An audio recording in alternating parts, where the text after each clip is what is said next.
Hello, most welcome to our channel. My name is रतन लाल शर्मा.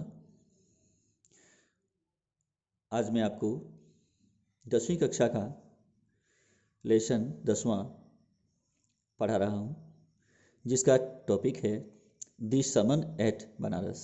बनारस में उपदेश. आइए शुरू करते हैं. गौतम बुद्ध 563 BC. गौतम बुद्ध का जन्म 563 ईस्वी पूर्व में हुआ था. गौतम बुद्ध का जन्म 563 BC अर्थात बिफोर क्रिस्ट. बिफोर क्रिस्ट यानी ईसा से पहले. BC का मतलब होता है बिफोर क्रिस्ट. ठीक है, तो 563 BC गौतम बुद्ध का जन्म ईसा से 563 वर्ष पहले हुआ था. 483 BC और उनकी मृत्यु भी ईसा से 483 वर्ष पहले हुई थी. Began life as a Prince.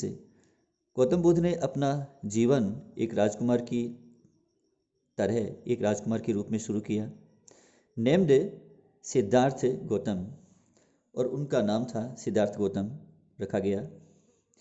In northern India, उत्तरी भारत में. एट 12, जब वह 12 वर्ष के हुए. अब 8-12 कई बार तो आपको यहाँ 8-12 लिखा हुआ मिलेगा, कई बार मिलेगा आपको एट द एज ऑफ 12. ठीक है ना, इस प्रकार से, या at about the age of 12 ऐसे भी लिखा हुआ कई बार आता है. लेकिन अब यहाँ जो लिखा हुआ है वो 8-12, तो ये समझना पड़ेगा कि ये आयु लिखी हुई है, उनकी उम्र लिखी हुई है. तो एट 12, 12 वर्ष की उम्र में ही वॉज सेंट अवे, उन्हें दूर भेजा गया फॉर स्कूलिंग, शिक्षा के लिए. In the Hindu sacred scriptures. 12 वर्ष की उम्र में हिंदू पवित्र ग्रंथों का अध्ययन करने के लिए या हिंदू पवित्र ग्रंथों की शिक्षा लेने के लिए दूर भेजा गया. अब सेंट अवे, सेंट का मतलब भेजा गया, अवे का अर्थ है दूर, और फॉर स्कूलिंग का अर्थ है विद्यालय शिक्षा. विद्यालय शिक्षा.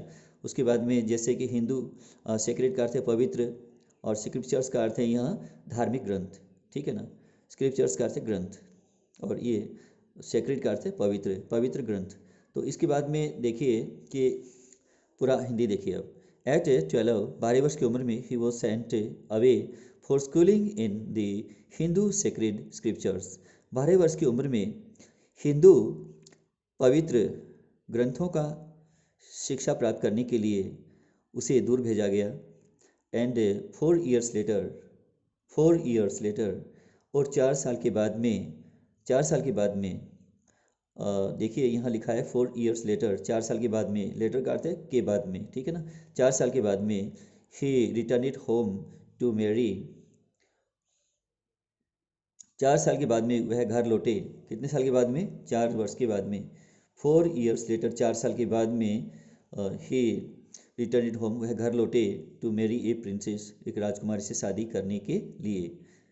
वह एक राजकुमार से शादी करने के लिए 4 साल के बाद में घर लौटे. दे हैड ए सन, उनका एक पुत्र हुआ. हैड ए सन का मतलब है पुत्र हुआ. ठीक है ना, दे हैड ए सन, उनके एक पुत्र हुआ. एंड लिव्ड फॉर 10 years, और 10 वर्षों तक रहे. And lived for 10 years as befitted royalty, और 10 वर्षों तक वह राजसी के अनुरूप रहे. अब यहाँ बिफिटेड का अर्थ है के अनुरूप, और रॉयल्टी का अर्थ है राजसी, यानी बादशाही या शाही कह लीजिए. ठीक है ना, शाही ठाठ बाट से, या शाही अनुरूप यानी कि बादशाही के अनुरूप वह 10 वर्षों तक रहे. At about the age of 25, और 25 वर्ष की, लगभग 25 वर्ष की उम्र में, the prince here to four सिल्डेड, 25 वर्ष की आयु में, द प्रिंस राजकुमार, हियर टू फोर, अब से पहले, सिल्डेड बचा के रखा गया था, फ्रॉम द सफरिंग्स, दुखों से, ऑफ द वर्ल्ड, दुनिया के. अब तक राजकुमार को दुनिया के दुखों से बचाकर, सिल्डेड का अर्थ है बचा कर रखा गया था. हियर टू फोर का अर्थ है अब से पहले राजकुमार को दुनिया के दुखों से बचा कर रखा गया था। The prince here to four sealed from the sufferings of the world while out hunting, और बाहर शिकार करने के दौरान, बाहर शिकार करते करते समय। अब यहाँ क्या है कि वाइल आउट हंटिंग का अर्थ है बाहर, आउट का अर्थ है बाहर, और वाइल हंटिंग का अर्थ है शिकार करते समय, यानी बाहर शिकार करते समय या बाहर शिकार करने के दौरान। चांस्ड अपॉन ए सिक मैन, चांस्ड अपॉन उन्होंने देख लिया, ए सिक मैन, एक बीमार व्यक्ति को। बाहर शिकार करने के दौरान, बाहर शिकार करते समय राजकुमार ने, अर्थात द प्रिंस राजकुमार ने चांस्ड अपॉन ए सिक मैन, एक बीमार व्यक्ति को देख लिया। सिक का मतलब बीमार होता है, ठीक है ना। ए सिक मैन का अर्थ बीमार व्यक्ति, चांस्ड अपॉन का अर्थ देख लिया, एक बीमार व्यक्ति को देख लिया। देन उसके बाद एन एज्ड मैन, एक वृद्ध व्यक्ति को देख लिया, एक अधेड़ व्यक्ति को देख लिया। अब एज्ड का मतलब क्या होता है, अधेड़, यानी कि अधेड़ आयु वाला, ठीक है ना। तो इसको वृद्ध व्यक्ति भी कह सकते हो, इसको अधेड़ आयु वाला व्यक्ति भी कह सकते हो। देन एन एज्ड मैन, उसके बाद में उन्होंने एक अधेड़ आयु वाले व्यक्ति को देखा। देन ए फ्यूनरल प्रोसेशन, इसके बाद में उन्होंने एक शव यात्रा को भी देखा। अब फ्यूनरल प्रोसेशन का अर्थ है शव यात्रा, उन्होंने शव यात्रा को देखा। एंड इसके पश्चात फाइनली ए मंक, और अंत में उन्होंने एक साधु को देखा, एक सन्यासी को देखा। मंक में क्या होता है, साधु या सन्यासी। और इसके अंत में उन्होंने एक सन्यासी को देखा बेगिंग फॉर आर्म्स, जो भिक्षा मांग रहा था। अब बेग फॉर का अर्थ क्या होता है, मांगना, और जिस प्रकार से जैसे आस्क फॉर मीनी मांगना, वैसे ही बेग फॉर का अर्थ है मांगना। तो बेगिंग फॉर, वो मांग रहे थे, क्या मांग रहे थे, आर्म्स, आर्म्स मानी भिक्षा या दान, ठीक है ना। तो भिक्षा मांग रहे थे यानी दान मांग रहा था। इस ऐसे एक सन्यासी को अंत में उसने देख लिया, उन्होंने देख लिया। दीज साइट्स, इन दृश्यों ने, दीज साइट्स, साइट्स में क्या होता है, दृश्य। इन दृश्यों ने सो मूड, इतना प्रभावित किया, हिम, उसे, दैट की। These sights so moved him that, इन दृश्यों ने उसे इतना प्रभावित किया कि ही एट वंस, वह तुरंत वेंट आउट, बाहर चले गए, इनटू द वर्ल्ड, संसार में। वह तुरंत ही बाहर संसार में चले गए, टू सीक एनलाइटनमेंट, ज्ञान की प्राप्ति खोजने के लिए, ज्ञान खोजने के लिए चले गए। कंसर्निंग द सोरोज, उस ज्ञान का संबंध दुखों से था, जिस ज्ञान का संबंध दुखों से था। ही हैड विटनेस्ड, जो उन्होंने अपनी आंखों से देखा था, प्रत्यक्ष में देखा था। विटनेस का मतलब क्या होता है, प्रत्यक्षदर्शी, ठीक है ना। तो यानी प्रत्यक्ष में देखना किसी चीज़ को विटनेस कहलाता है, सामने देखना, आंखों से देखना। तो दोबारा देख लीजिए, दिस साइट से सो मूव्ड हिम दैट, इन दृश्यों ने उसे इतना प्रभावित किया कि he at once went out into the world to seek enlightenment concerning the sorrow he had witnessed, वह तुरंत ही बाहर संसार में चले गए और ज्ञान को खोजने के लिए, वह तुरंत ही ज्ञान की प्राप्ति करने के लिए, ज्ञान खोजने के लिए, ज्ञान की प्राप्ति को खोज करने के लिए दुनिया में बाहर चले गए। Concerning the sorrows he had witnessed, और जो दुख उन्होंने, उस दुख से संबंधित, ज्ञान की प्राप्ति किस बारे में, उस दुख से, इन्हें दुखों से संबंधित, कंसर्निंग का अर्थ के संबंधित, के बारे में। तो दुखों के बारे में जो ज्ञान, जिस ज्ञान का संबंध दुखों के बारे में था, ही हैड विटनेस्ड, जिसे उन्होंने अपने आँखों से देखा था, यानी प्रत्यक्ष में देखा था, उन दुखों के बारे में, उन दुखों से संबंधित ज्ञान की प्राप्ति करने के लिए वो संसार में बाहर चले गए, तुरंत ही निकल गए, चले गए। ही वांडर्ड फॉर 7 years, वह 7 वर्षों तक विचरण करते रहे। वांडर का मतलब भटक जाना या फिर विचरण करना कहीं। ही वांडर्ड फॉर 7 years, 7 वर्षों तक। अब 4 का मतलब क्या है, तक। तो हम किसी, अब जैसे पास्ट डेफिनेट में अगर हम 4 का यूज़ करते हैं तो इसका अर्थ होगा तक, ठीक है ना। तो ये पास्ट डेफिनेट है। तो ही वांडर्ड फॉर 7 years, 7 वर्षों तक वह विचरण करते रहे, इधर उधर भटकते रहे। एंड फाइनली, और अंत में, सेट डाउन अंडर ए पीपल ट्री, अंत में वह एक पीपल के वृक्ष के नीचे बैठ गए। वेयर ही वॉड, जहाँ उन्होंने प्रतिज्ञा कर लिया था, वॉड मीनिंग कसम खा लिया था, यानी कि प्रतिज्ञा कर लिया था। वेयर ही वॉड, जहाँ उन्होंने प्रतिज्ञा कर लिया था, टू स्टे, कि वह रुके रहेंगे, टू स्टे, जहाँ उन्होंने प्रतिज्ञा कर लिया था कि वह रुके रहेंगे, अनटिल एनलाइटनमेंट कैम, जब तक ज्ञान की प्राप्ति नहीं हो जाती तब तक वह वहाँ रुके रहेंगे। उन्होंने कसम खा लिया था, उन्होंने शपथ खा लिया था, प्रतिज्ञा कर लिया था। एनलाइटेंड आफ्टर 7 days, 7 दिनों के पश्चात उन्हें ज्ञान की प्राप्ति हुई। एनलाइटेंड का अर्थ है ज्ञान की प्राप्ति हो गई, यानी कि ये सेकंड फॉर्म है वर्ब के। एनलाइटेंड आफ्टर 7 days, 7 दिनों के बाद में उन्हें ज्ञान की प्राप्ति हुई। ही रिनेम्ड द ट्री, उन्होंने इस वृक्ष को नाम दिया द बोधि ट्री, अर्थात बोधि का मतलब है यानी कि बुद्धि का, और ट्री का मतलब होता है पेड़, यानी बुद्धि का पेड़, यानी बुद्धि का वृक्ष। बोधि ट्री का मतलब है बुद्धि का पेड़, यानी बुद्धि का वृक्ष नाम दिया उन्होंने इस पेड़ को। ट्री ऑफ विजडम, यानी कि ज्ञान का वृक्ष, बुद्धि का मतलब ज्ञान, और ज्ञान का वृक्ष नाम दिया इसे। एंड बिगेन टू टीच, और उन्होंने अब शिक्षा देना शुरू कर दिया। बिगेन टू टीच, उन्होंने उपदेश देना शुरू कर दिया। And to share his new understandings, और अपने नए ज्ञान, अंडरस्टैंडिंग्स का मतलब है समझ या ज्ञान, उन्होंने अपने नए ज्ञान का उपदेश देना शुरू कर दिया, ज्ञान की शिक्षा देना शुरू कर दिया। शेयर का मतलब है अब यहाँ शिक्षा देना या फिर बांटना, ठीक है ना। अपने नए ज्ञान को उन्होंने बांटना शुरू कर दिया या फिर शिक्षा देना शुरू कर दिया। एट दैट पॉइंट, उस समय, एट दैट पॉइंट, उस समय, ही बिकेम नोन, वह जाने गए, उस समय वह जाने गए एज द बुद्ध, बुद्ध के नाम से जाने गए। दी अवाकिंड, जिसका मतलब होता है अवाकिंड यानी जागृत, और दी एनलाइटेंड या ज्ञान की प्राप्ति। अब जागृत, जागृत, अब जो जाग गया उसको क्या बोलेंगे? जागृत। और जिसने ज्ञान को प्राप्त कर लिया उसको क्या बोलेंगे? ज्ञानी। तो वह अब जागृत और ज्ञानी, या अर्थात उन्हें ज्ञान की प्राप्ति हो गई थी, उन्होंने उस समय ही बिकेम नोन, वह जाने गए एज बुद्ध, बुद्ध के नाम से जाने गए। दी अवाकेंड और दी एनलाइटेंड, बुद्ध यानी कि बुद्धि, बुद्ध के नाम से वो जाने गए। अवाकेंड ज्ञानी, अर्थात एनलाइटेंड का मतलब है ज्ञानी, जागृत और ज्ञानी के नाम से वो जाने गए। बुद्ध का मतलब होता है जागृत या ज्ञानी। The Buddha preached, the Buddha preached his first sermon, Buddha ने अपना प्रथम उपदेश दिया at the city of Banaras, Banaras नगर में, बनारस शहर में या बनारस नगर में। शहर, सिटी का मतलब शहर भी होता है, नगर भी होता है, तो खास करके यहाँ हम नगर कहें तो ज़्यादा अच्छा रहेगा। तो बनारस नगर में उन्होंने अपना प्रथम उपदेश दिया। Most Holi of the dipping places on the river Ganges, और नदी गंगा नदी पर डुबकी लगाने वाले जगह सबसे जो पवित्र जगह है, ये डुबकी लगाने वाले जगहों में यह सबसे पवित्र जगह है जो बनारस कहलाता है। The that sermon has been preserved, इस उपदेश को सुरक्षित रखा गया है। एंड इज़ गिवन हियर, और यहाँ दिया गया है, यहाँ दिया जा चुका है, अर्थात यहाँ दिया गया है।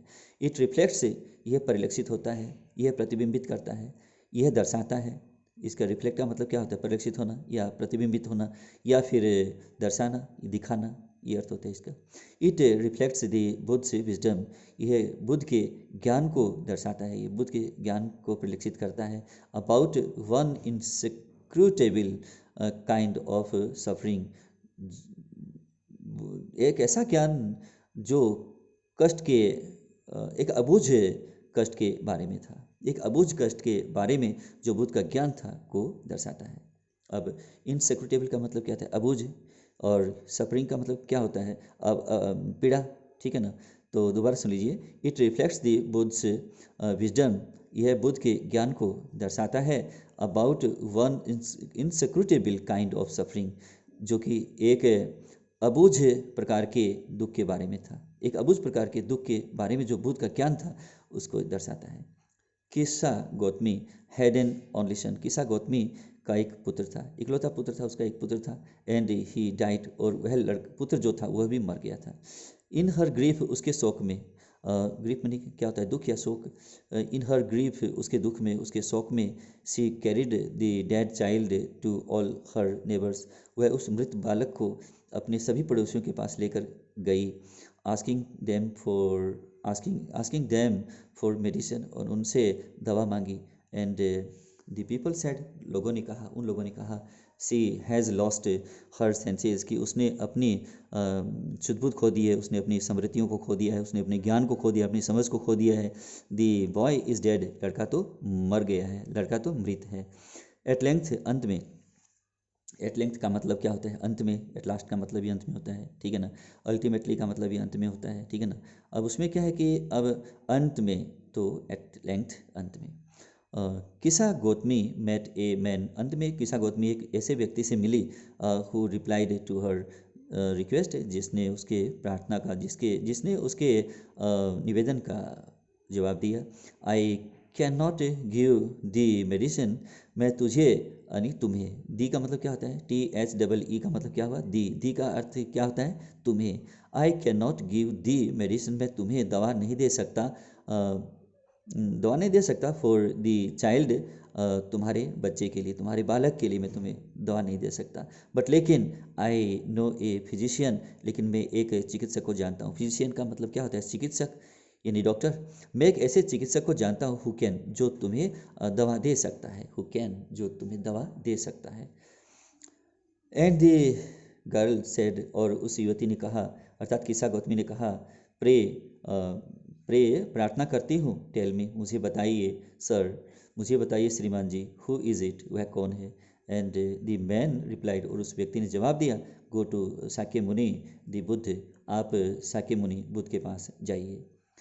किस्सा Gautami returned to the Buddha, Kisa Gautami repair to the Buddha, Kisa Gautami Buddha के पास गई। रिपेयर्ड का मतलब यहाँ मरम्मत करना नहीं है, गई, इसका मतलब ये है, ठीक है ना। कई बार शब्द जो है अंग्रेजी के, कई बार ये नहीं है कि हमेशा वह एक ही अर्थ रहेगा उसका, यानी वाक्य के अनुसार उसका अर्थ चेंज हो जाता है, उसका सेंस कुछ अलग बनने लगता है। तो इस पर आप अड़े नहीं, उसको थोड़ा सा समझने का प्रयास करेंगे आप, ठीक है ना।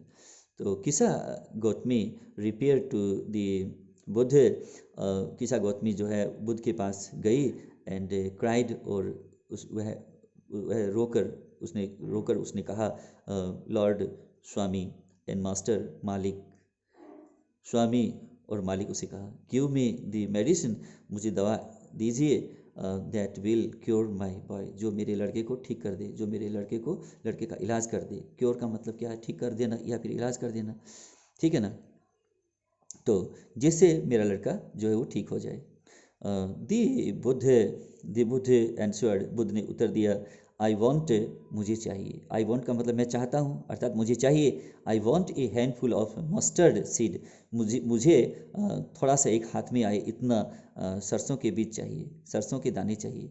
एंड अब इसमें मस्टर्ड का मतलब क्या होता है? सरसों, और सीड का मतलब क्या होता है? बीज, अर्थात दाने, ठीक है ना। तो मुझे हाथ में आए, एक मुट्ठी में आए इतना सरसों के बीज चाहिए, इतने दाने चाहिए सरसों के। And when the girl in her Joy promised, और जब लड़की ने अपनी खुशी में, अर्थात किस्सा गौतमी अपनी खुशी में वचन दे दिया किस्सा गौतमी ने, टू प्रोक्योर इट, कि वह उसे प्राप्त कर लेगी, अर्थात सरसों के दाने जो है वो प्राप्त करेगी, ले आएगी। अब प्रोक्योर का मतलब है प्राप्त करना भी होता है, खरीदना भी होता है, ले आना भी होता है इसका। जैसे गेट का मतलब जैसे मिलना भी होता है, होना भी होता है, पाना भी होता है, ठीक है ना। तो प्राप्त करना भी होता है, बहुत सारे अर्थ हो जाते हैं, पहुंचना भी हो जाता है गेट का, ठीक है ना। तो उस प्रकार से प्रोक्योर का अर्थ भी काफ़ी है, इसके भी अर्थ, तो काफ़ी हद तक गेट के बराबर ही ये चला जाता है, ठीक है ना। तो अब यहाँ देखते हैं, आगे दोबारा देख लेते हैं। And when the girl in her Joy promised, जब लड़की खुश होकर के लड़की ने वादा किया, टू प्रोक्योर इट, कि वह जो है उसे लाएगी, ले आएगी, बीज दाने जो है सरसों के दाने ले आएगी। दी बुद्ध एडिड, बुद्ध ने आगे कहा। एडिड का मतलब जोड़ना नहीं है, आगे कहना, आगे, यानी जो कह दिया वो तो कहा, लेकिन आगे कुछ और कहना है ना, तो उसको एडिड कहते हैं।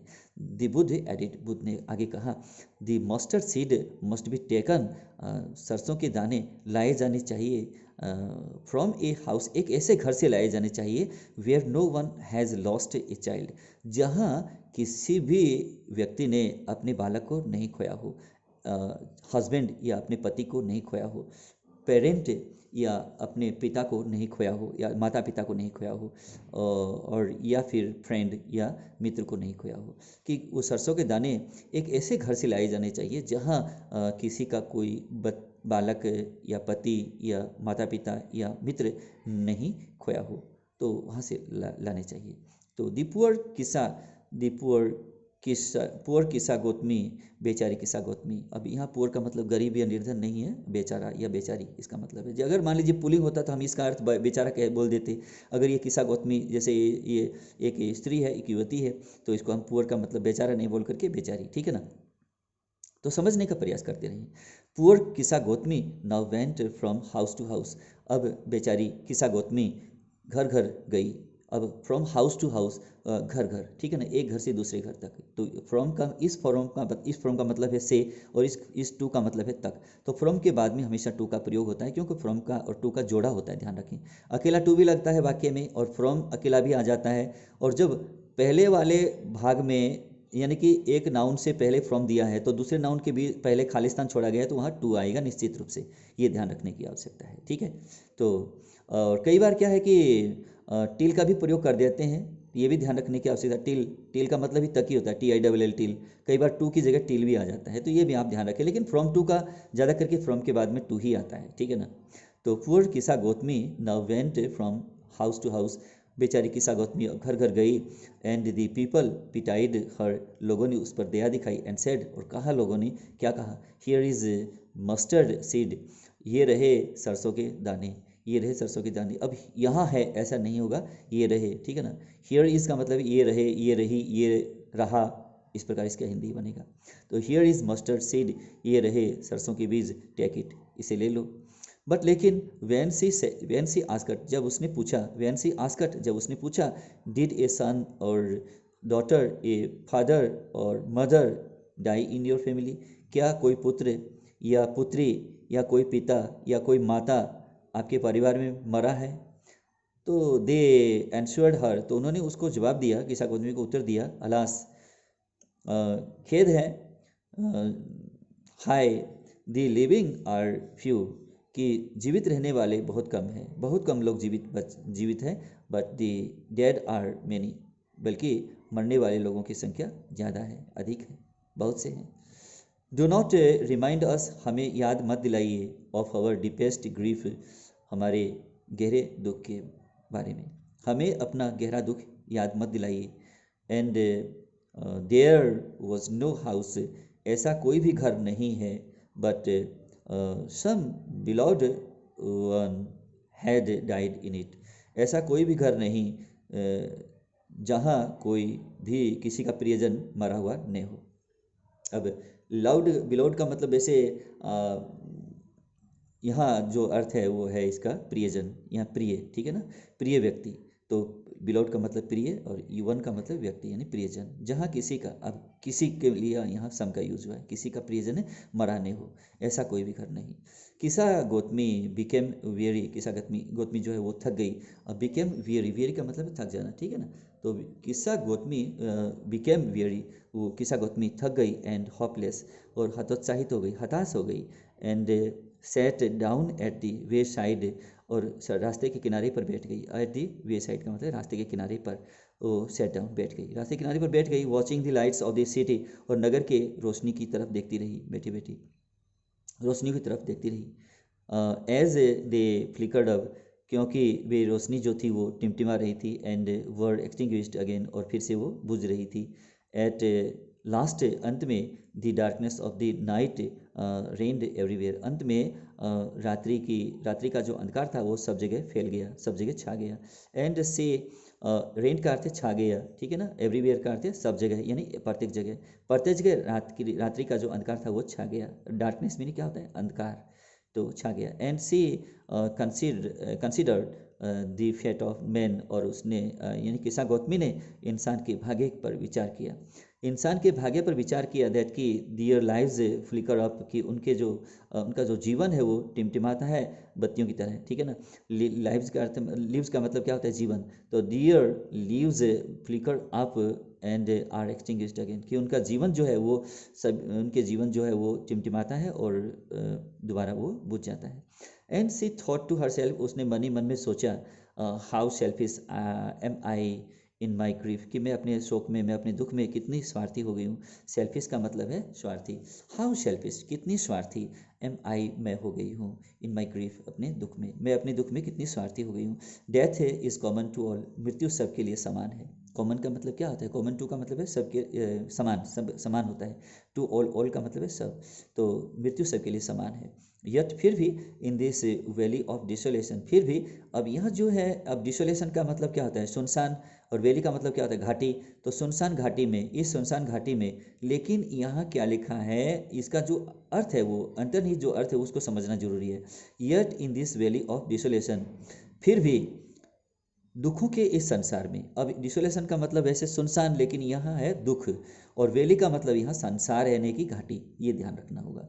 फिर भी दुखों के इस संसार में देयर इज ए पैथ, एक ऐसा भी मार्ग है, that leads him to immortality, जो उसे अमरता की ओर ले जाता है। अब इमोर्टलिटी का मतलब क्या होता है? अमरता, जो कभी मरता नहीं। इस घाटी में एक ऐसा भी रास्ता है, इस दुखों के संसार में, इस दुखों फिर भी इस दुख के संसार में एक ऐसा भी रास्ता है, एक ऐसा भी मार्ग है जो उसे अमरता की ओर ले जाता है। Who has surrendered all selfishness, और वो उसी व्यक्ति को अमरता की ओर ले जाता है जिसने अपने सभी स्वार्थों को त्याग दिया हो। ऑल सेल्फिशनेस यानी कि सभी स्वार्थों को क्या कर दिया हो? सरेंडर्ड कर दिया हो। सरेंडर्ड का मतलब है त्याग दिया हो, यानी अबेंडेंट कर दिया हो, या फिर मान लीजिए गिवन अप कर दिया हो, ऐसा। दे बुद्ध सेड, बुद्ध ने कहा, the life of immortals in this world, इस संसार में नश्वरों का जीवन इज ट्रबल, परेशानी से पूर्ण है। इस संसार में नश्वरों का जीवन परेशानी पूर्ण है, एंड ब्रीफ, संक्षिप्त है, एंड कंबाइंड विथ पेन, और पेन का मतलब पीड़ा या दुख, एंड कंबाइंड विथ पेन, और पीड़ा से जुड़ा हुआ है, अर्थात दुख से जुड़ा हुआ है। फॉर, क्योंकि there is not any means, for, अब देखिए इसमें आगे यहाँ, फॉर, क्योंकि there is not any means, ऐसा कोई भी तरीका नहीं है, बाय विच, जिसके द्वारा दोज, वे लोग, हु हैव बीन बॉर्न, जिन्होंने जन्म लिया है, कैन अवॉइड डाइंग, उन्हें मृत्यु से वो बच सकते हैं। दोबारा सुन लीजिए, ऐसा कोई भी रास्ता नहीं है जिसके द्वारा वे लोग जिन्होंने जन्म लिया है वे मृत्यु से बच सके। तो अवॉइड का मतलब क्या है? बचना, दूर रहना, टालना, खुद को बचा के रखना, ये मतलब होता है इसका, ठीक है ना। तो कैन अवॉइड डाइंग, मरने से वो बच सके, ऐसा कोई भी तरीका नहीं है। आफ्टर रीचिंग ओल्ड एज, वृद्धावस्था में पहुंचने के बाद देयर इज डेथ, मृत्यु ही होती है। वृद्धावस्था में पहुंचने के बाद तो मृत्यु ही होती है। ऑफ सच ए नेचर, ऐसी ही प्रकृति होती है, आर लिविंग बींग्स, जीवित प्राणियों की, ऐसी ही प्रकृति होती है जीवित रहने वाले प्राणियों की, जीवन जीने वाले प्राणियों की, जो जीवन जीते हैं उन लोगों की ऐसी ही प्रकृति होती है। एज राइप फ्रूट्स आर, जिस तरह से पके हुए फल, राइप फ्रूट्स, राइप का मतलब क्या होता है? पके हुए, फ्रूट्स का मतलब क्या होता है? फल। तो एज, जिस प्रकार से, ripe fruits are early in danger of falling, जिस प्रकार से पके हुए फलों को गिरने का खतरा रहता है, जल्दी ही गिरने का खतरा रहता है। सो मॉर्टल्स, उसी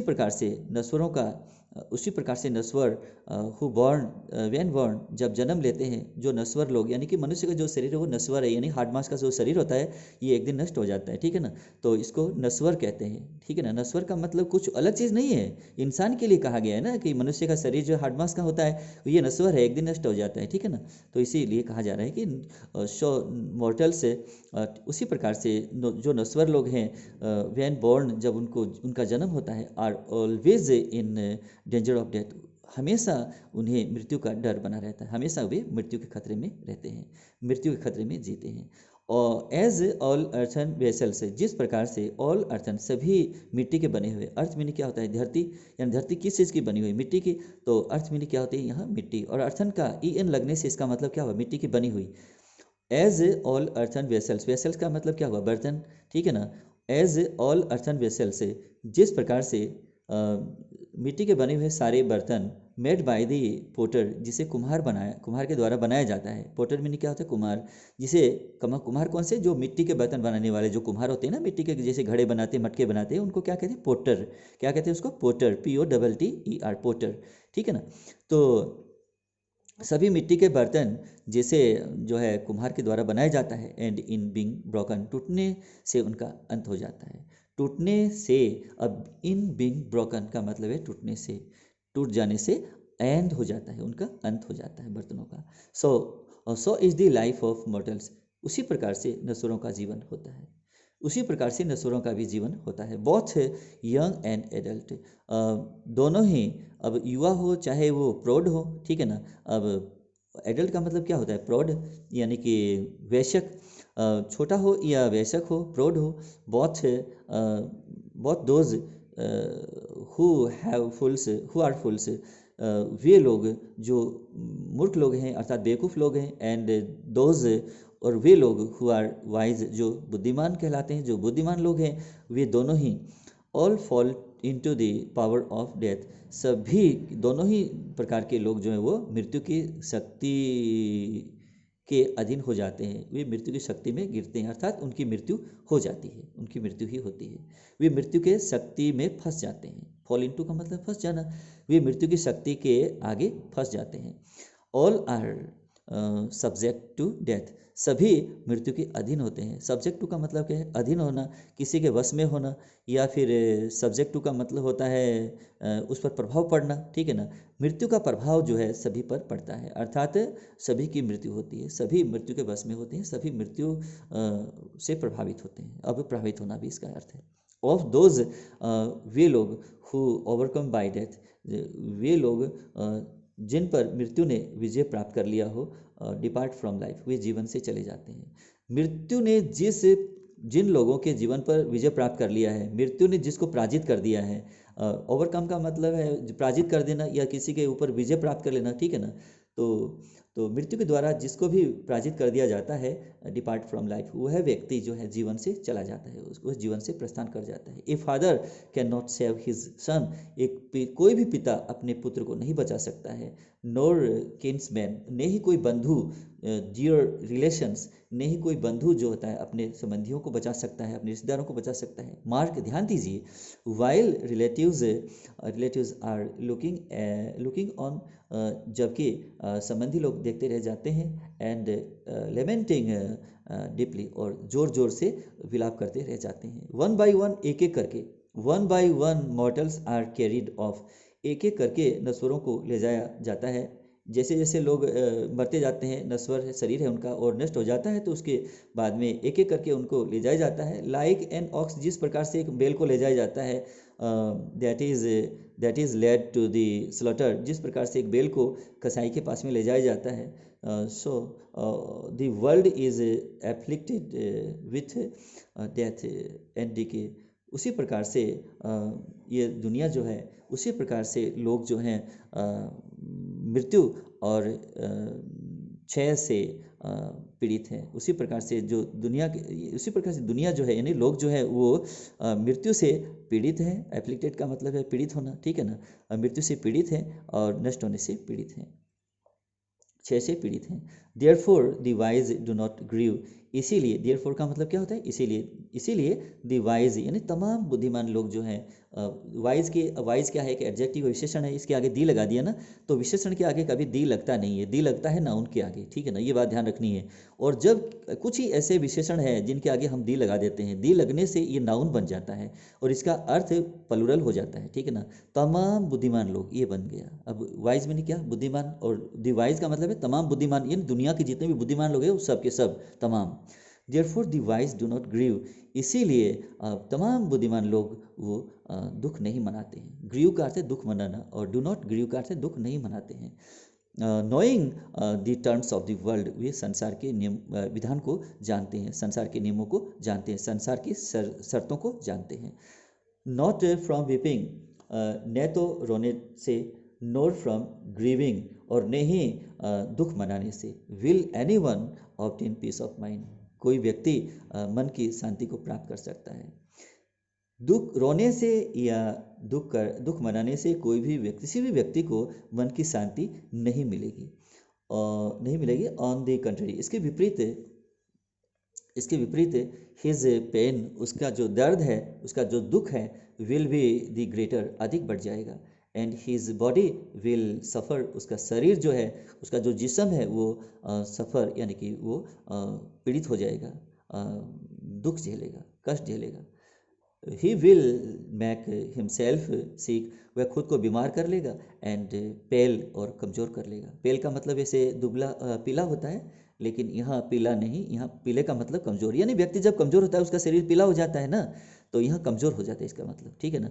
तो व्यक्ति ही will make himself sick and pale, वह खुद को बीमार कर लेगा और कमज़ोर कर लेगा। येट फिर भी the dead are not saved, फिर भी मृतक व्यक्ति को बचाया नहीं जाता है बाय हिज लेमेंटेशन, उनके विलाप के द्वारा। यानी कि अगर व्यक्ति विलाप भी करे ना तो मरे हुए व्यक्ति को बचाया नहीं जा सकता है, विलाप करके मृत व्यक्ति को बचाया नहीं जा सकता है, जिलाया नहीं जा सकता है। ही वह व्यक्ति हु सीक्स पीस, जो शांति की खोज करता है, should draw out the arrow of lamentation, उसे विलाप के तीर को अपने दिल से बाहर निकाल देना चाहिए। एंड कंप्लेंट, और शिकायत के तीर को अपने दिल से बाहर निकाल देना चाहिए।